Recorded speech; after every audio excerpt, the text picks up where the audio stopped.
Some kids at school think I'm the luckiest person in the world, living with all these animals.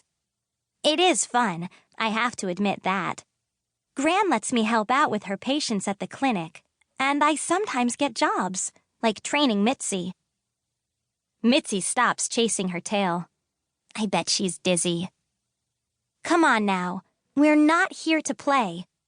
Mitzi, sit. Mitzi takes a step backward. Roof, she barks. I pull up gently on her leash and use my other hand to pull down her rear end. Once her tail hits the ground, she lies down and rolls on her back, begging me to rub her stomach. She thinks this is a game. If I rub her tummy, she'll think she can do whatever she wants in a training session. Come on, girl, stand up. Mitzi rolls back over and stands up, giving herself a good shake. Mitzi, sit. I push down her rump. She stays in a sitting position for half a second. Good girl, I shout. I scratch between her ears and hug her. The best way to train dogs is to praise them for what they do right. That's enough for one day. I unclip the leash from Mitzi's collar and she takes off, running as fast as she can around the fenced yard. Mitzi is nothing like Sherlock Holmes, my old, slightly overweight basset hound who's lazing in the shade by the oak tree right now. He's my only pet.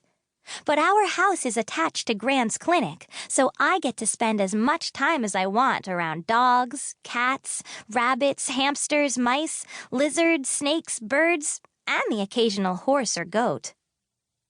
Maggie, Gran calls out the back door. You have homework to do. Let's go. Ugh, homework. What a horrible word. It gives me the shivers. Don't get me wrong, I can do lots of things.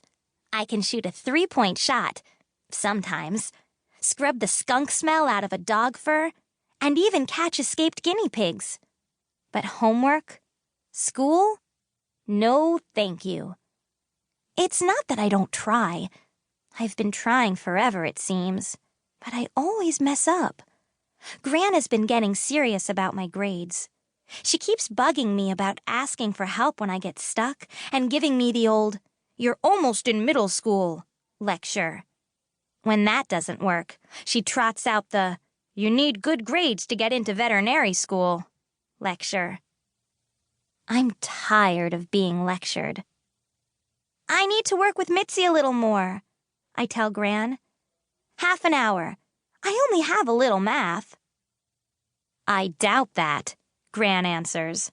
I'll give you 5 more minutes. 5 minutes of freedom left.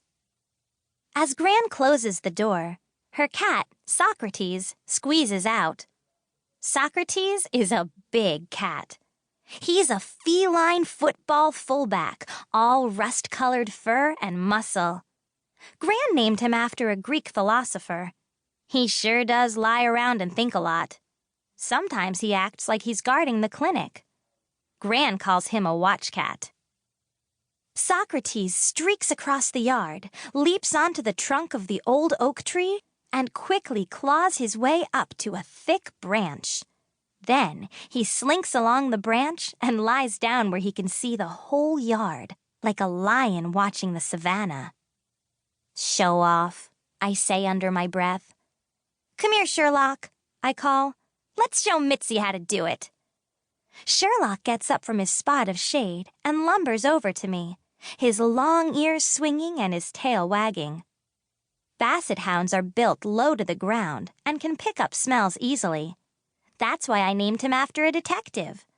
Sherlock's nose is twitching, but everything must smell normal because he comes right to me. He lifts his droopy eyes expectantly.